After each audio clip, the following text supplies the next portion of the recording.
तो last episode में हमने देखा था कि एक बंदे ने लुओफेंग के पास में कॉल किया था और वो उससे कहता है कि पृथ्वी की जांच प्रक्रिया दोबारा से शुरू हो चुकी है। और इसके बाद वो बताता है कि ये जो प्रक्रिया हो रही है वो ब्रोलिन के द्वारा की जा रही है, जिसकी वजह से लुओफेंग काफी ज्यादा परेशान हो चुका था और वो समझ चुका था कि जो इंपीरियल फैमिली है वो भी इस मैटर में कूद चुकी है, जिसकी वजह से हम सभी के लिए काफी ज्यादा परेशानी होने वाली है। और इसके बाद वो तीनों भाई मिलकर कल्टीवेशन करना स्टार्ट कर देते हैं ताकि वो अपने पावर को बढ़ा सके, क्योंकि जब इन पर मुसीबत आएगी तो कोई भी बंदा इनका साथ नहीं देगा, जो साथ देगा वो इनका स्ट्रेंथ होगा। और तीनों भाई मिलकर एक दूसरे के साथ में फाइट करना स्टार्ट कर देते हैं ताकि वो अपने पावर को इम्प्रूव कर सके। साथ ही हमने लुओफेंग को भी देखा था जो कि अपने वेपन को कल्टीवेट करने की कोशिश कर रहा था, क्योंकि अगर वो अपने वेपन को कल्टीवेट कर लेता है तो उसके स्टेज का ऐसा कोई भी बंदा नहीं होगा जो कि उसे हरा पाए। और यहीं पे पिछला एपिसोड खत्म हुआ था, तो चलिए इस एपिसोड को एक्सप्लेन करना स्टार्ट करते हैं। तो इस एपिसोड की स्टार्टिंग में हमें उसी बंदे को दिखाया जाता है जिसने लुओफेंग के पास में कॉल किया था और वो लुओफेंग से कहता है कि लुओफेंग, हमारे जो वरिष्ठ है वो इस बात को मानने को रेडी नहीं है, अब बैठकर बात करने से कुछ भी नहीं होगा,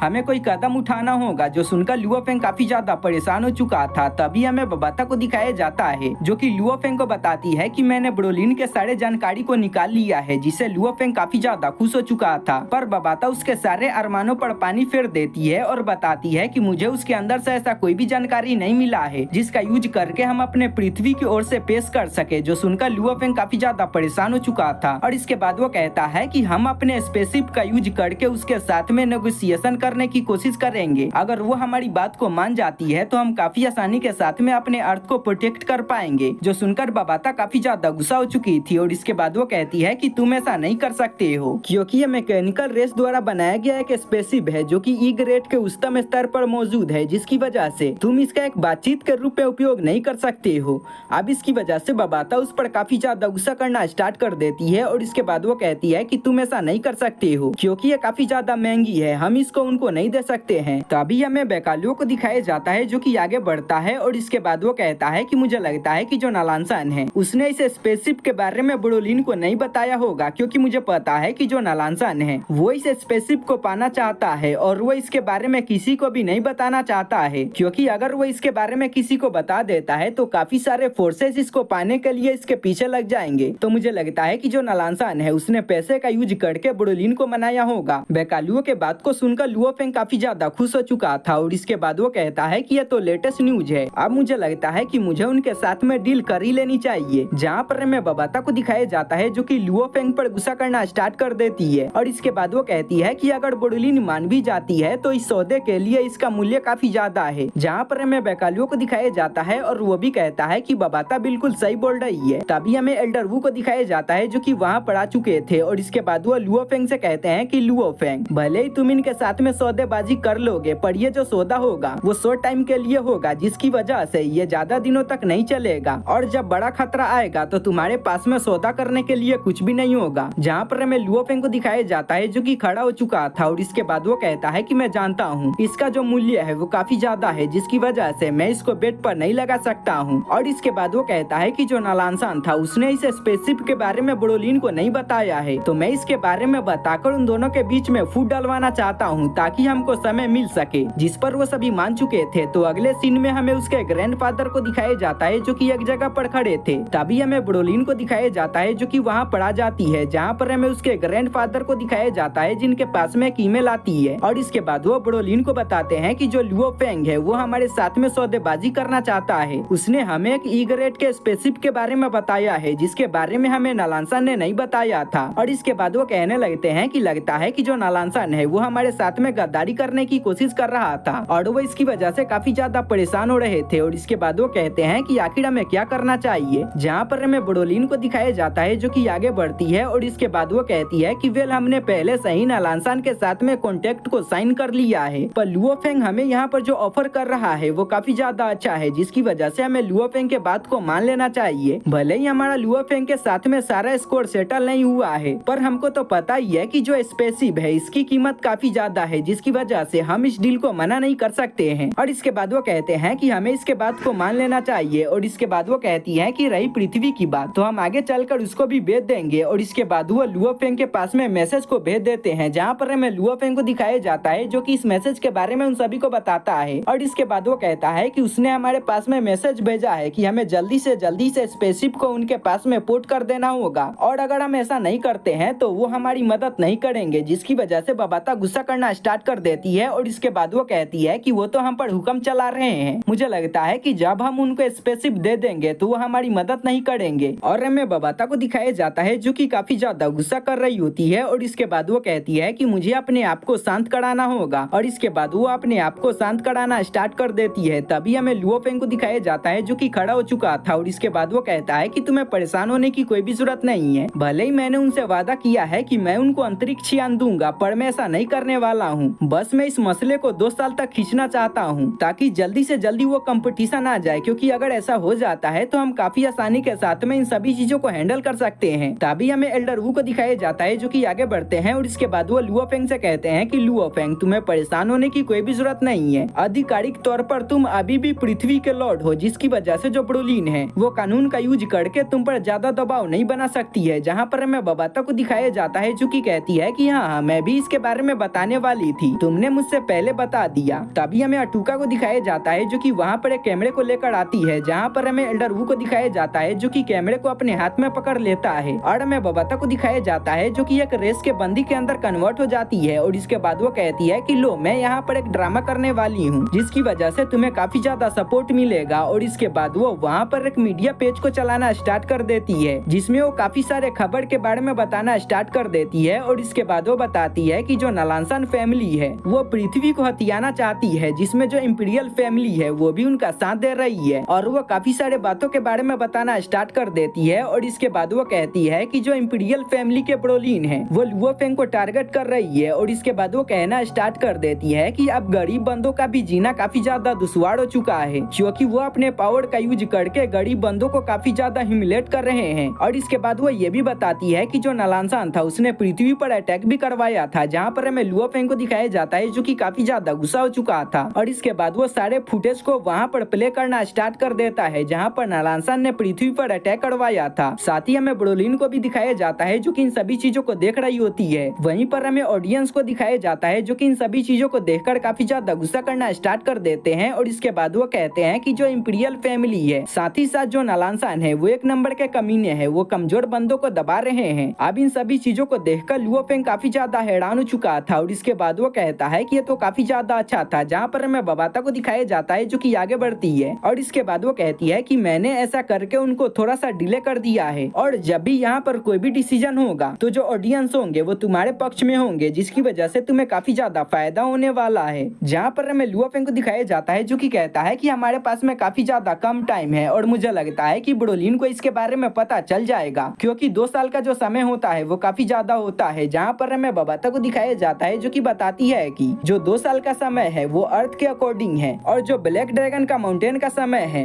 वो अर्थ के समय से अलग है। और इसके बाद वो बताती है कि अर्थ के 2 साल के बराबर ब्लैक माउंटेन के 2 महीने होते हैं, तो तुम्हें परेशान होने की कोई भी जरूरत नहीं है, हम काफी आसानी के साथ में उनको चकमा दे सकते हैं। और वैसे भी यहाँ पर बहुत ही जल्दी कंपटीशन स्टार्ट होने वाला है, अगर यहाँ पर कंपटीशन स्टार्ट हो जाता है तो ब्रोलीन कुछ भी नहीं कर पाएगी, तो तुम सभी को परेशान होने की कोई भी जरूरत नहीं है। इसके बाद हमें एक प्लेनेट का सीन दिखाया जाता है जहाँ पर हमें दिखाया जाता है कि काफी सारे बंदे आगे बढ़ रहे होते हैं, और वो सभी यहाँ पर कंपटीशन में भाग लेने के लिए आए होते हैं ताकि वो सभी यहाँ पर अच्छे रैंक को पा सके। और वो सभी एक बोर्ड के पास में आकर खड़े हो चुके थे। साथ ही हमें लुओ फेंग के दोस्त को भी दिखाया जाता है जो कि वहाँ पर आ चुका था, जहाँ पर हमें उसके 2 गार्ड को दिखाया जाता है जो कि आगे बढ़ते हैं, और वो अपने सामने आने वाले बंदों को हटा देते हैं। और इसके बाद वो कहते हैं कि क्या तुम्हें नहीं दिख रहा है कि यहाँ पर हमारे यंग मास्टर आए हैं, तो तुम्हें साइड में हो जाना चाहिए। जहाँ पर हमें उस मोटे को दिखाया जाता है जो कि आगे बढ़ता है, और वो बैनर को देखकर काफी ज्यादा खुश हो चुका था। और इसके बाद वो कहता है कि फाइनली ये कंपटीशन स्टार्ट होने वाला है जो कि काफी ज्यादा खतरनाक है, और वो इसकी वजह से काफी ज्यादा खुश हो रहा था। साथ ही वहाँ पर और भी काफी सारे बंदे आए होते हैं। तो अगले सीन में हमें ब्रोलीन को दिखाया जाता है जिसको शायद से इसके बारे में भनक लग चुका था। और इसके बाद वो कहती है कि मुझे लगता है कि जो लुओ फेंग है वही इन सभी चीजों को कर रहा है ताकि वो टाइम को डिले कर सके। अगले सीन में हमें लुओ फेंग को दिखाया जाता है जो कि कल्टीवेट कर रहा होता है, और वो गोल्डन हॉर्न मॉन्स्टर के पावर का यूज कर रहा होता है। जहाँ पर हमें लुओ फेंग को दिखाया जाता है जो कि अपने पावर को एक्टिवेट कर लेता है, और हमें पता चलता है कि लुओ फेंग ने भी अपने डोमेन को एक्टिवेट कर लिया था। तो गाइस मैं आप सभी को बता दूं कि नोवेल के अकॉर्डिंग जो लुओ फेंग था उसने अपने सेकंड बॉडी के अंदर डोमेन को एक्टिवेट किया था तो मुझे पता नहीं है कि ये उसका सेकंड बॉडी है या फर्स्ट बॉडी है। बस आप सभी समझ लो कि जो लुओ फेंग था उसने यहाँ पर एक डोमेन को एक्टिवेट कर लिया था, जहाँ पर हमें लुओ फेंग को दिखाया जाता है जो कि अपने नए वाले स्वॉर्ड को निकालता है और वो उसके सेकंड फॉर्म को वहाँ पर कल्टीवेट करना स्टार्ट कर देता है। जहाँ पर हमें लुओ फेंग को दिखाया जाता है जो कि अपने स्वॉर्ड को निकालता है और इसके बाद वो उसके सेकंड फॉर्म को कल्टीवेट करना स्टार्ट कर देता है, पर उसको ऐसा करने में काफी ज्यादा दिक्कत हो रही होती है और वो ज्यादा देर तक इसको मेंटेन नहीं कर पाता। जहाँ पर हमें लुओ फेंग को दिखाया जाता है जो कि कहता है कि फिलहाल मेरी जो पावर है वो मेरे फर्स्ट ब्रदर से थोड़ा सा कम है